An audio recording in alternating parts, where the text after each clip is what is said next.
The act of deportation, legal and illegal. Deportation of the Spaniards or Mexicans can be costly and very harmful towards the environment. Imagine living in a rundown country and you have very little money. You would try to move somewhere better, no matter the cost. That's what immigrants do.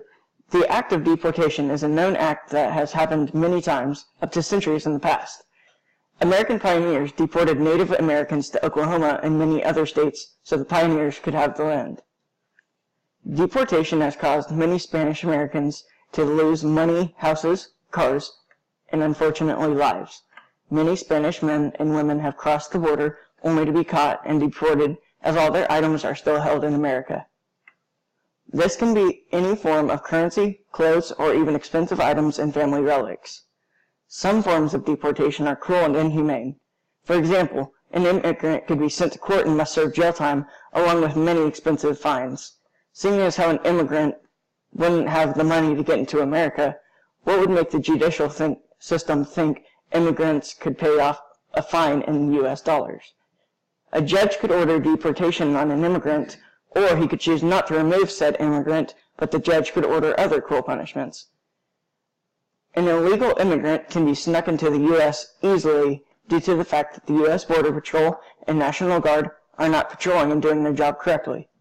The point of the National Guard is to protect the border areas. If a soldier can't keep his duty as a priority, then immigrants can sneak into the U.S., potentially lose money, and be sent to jail or prison.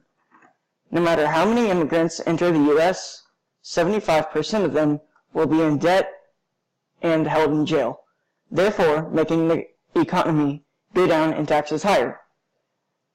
This issue is nearly unsolvable, but the issue can be resolved by making the punishment of illegal immigration punishing